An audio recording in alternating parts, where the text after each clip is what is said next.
Halo, Assalamualaikum. Kali ini saya akan menjelaskan tentang tahapan publikasi jurnal dengan UJS 3. Kali ini untuk edisi sebagai editor. Tahap yang pertama, login sebagai editor. Nah, untuk login sebagai editor, masuk dulu ke web jurnal yang akan kita edit. Kemudian masukkan username dan passwordnya. Kalau sudah, silakan klik login yang ada di bawah. Setelah itu, tahap yang kedua adalah membuat isu. Nah, untuk membuat isu, klik isu. Jadi pilih di sini isu. Oke. Kemudian klik future. Ini ya. Ini yang harus dilakukan. Nanti setelah klik future, tampilannya akan seperti ini. Oke.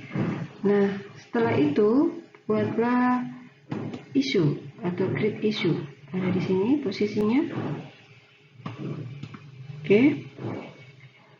Kalau sudah create issue, yang perlu dilakukan adalah mengisi volume. Di sini diisi volume, kemudian number dan tahunnya.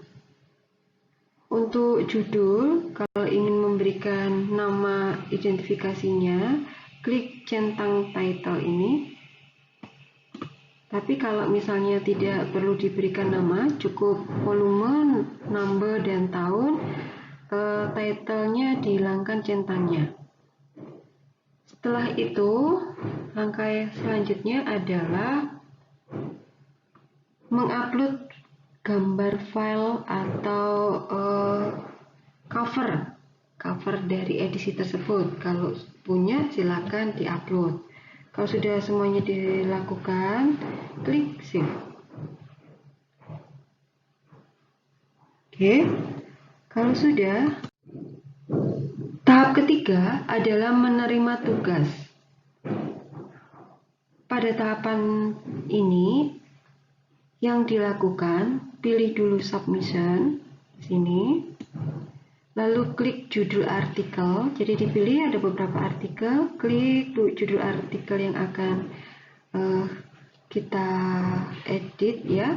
Kemudian klik submission yang ini. Setelah itu lanjut, tanda panah yang ini diklik. Ini diklik, maka tampilannya akan muncul seperti tadi.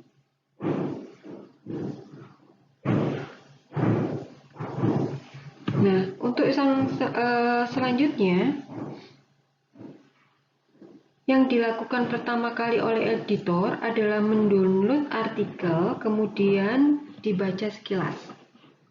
Jadi di download ini ya, download artikel ini. Kemudian silakan dibaca sekilas. Jika artikel di luar tujuan dan skop jurnal atau karena alasan lain yang membuat tidak diterima, maka editor bisa langsung melakukan penolakan dengan cara klik tombol decline submission ini ya.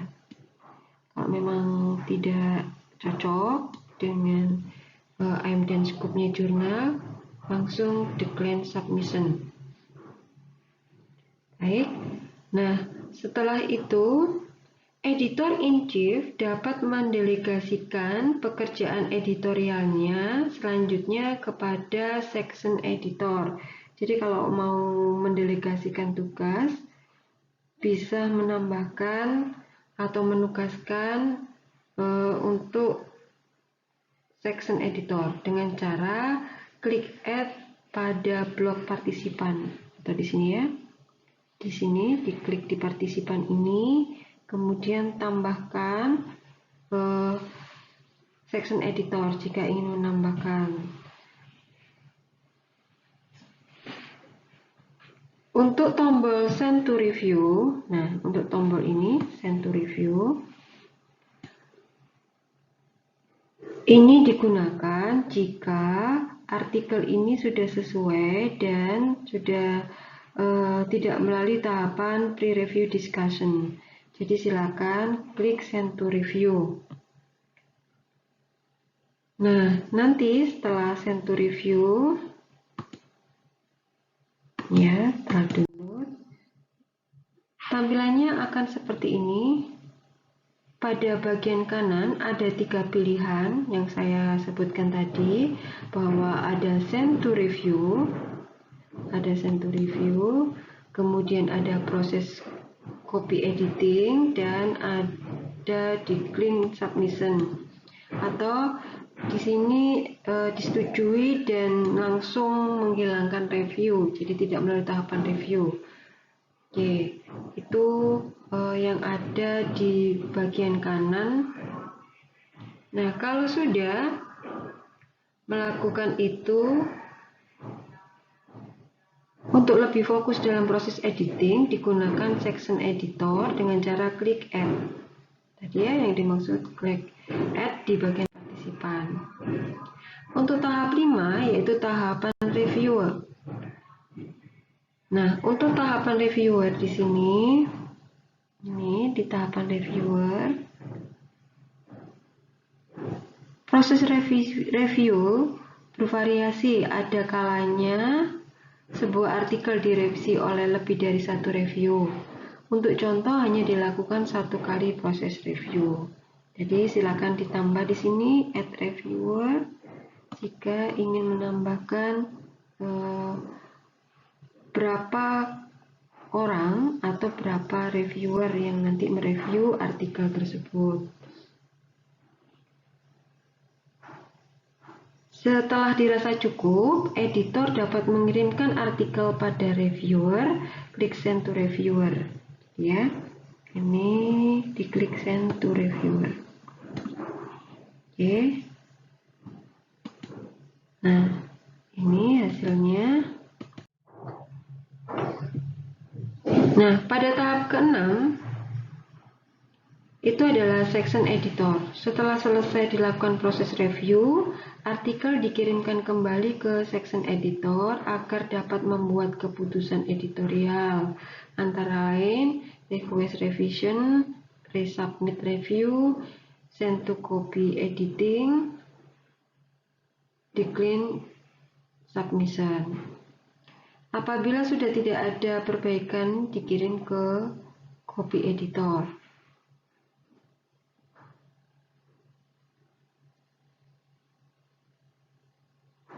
Oke, kalau sudah,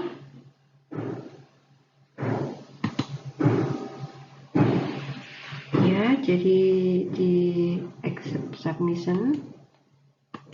Kemudian tahap ke-7, copy editor. Unduh file di bagian draft file untuk dilakukan copy editing. Nah, untuk bagian copy editing ini,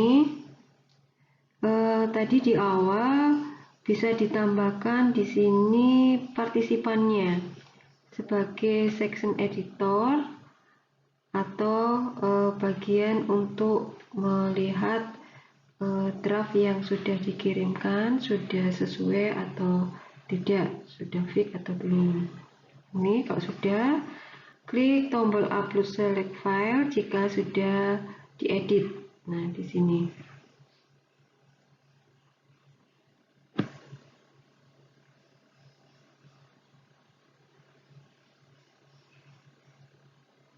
Nah, untuk langkah selanjutnya adalah di tahapan ke-7 adalah atau tahap 8 production. Unduh file hasil copy editing di bagian production ready file. Nah, di sini di bagian ini silakan upload file yang sudah ready untuk diproduksi. Tahap yang kedua, add galley di sini agar file dapat diakses oleh pembaca. Nah, Selanjutnya, tahap ketiga adalah schedule for publikasi. Nah, untuk schedule for publikasi, isikan data schedule for publikasi, pilih isu sesuai dengan yang telah dibuat sebelumnya, isi halaman, publishnya tahun berapa, lalu pilih simpan. Ini ya. Oke, silakan diisi di sini volumenya dengan cara mengklik dulu ini, baru kita bisa pilih volume berapa. Yang sebelumnya sudah kita buat di awal ya. Kemudian masukkan halaman artikel tersebut. Setelah itu simpan. Nah, ini adalah tampilan terakhir. Baik, Bapak, Ibu, saudara-saudari, semuanya, ini adalah hasil akhir yang sudah dipublish. Jadi kalau sudah dipublish, tampilannya seperti ini akan muncul di bagian depannya web di current issue gitu ya. Nah, seperti ini. Baik, terima kasih. Sedikit berbagi, semoga bermanfaat. Assalamualaikum warahmatullahi wabarakatuh.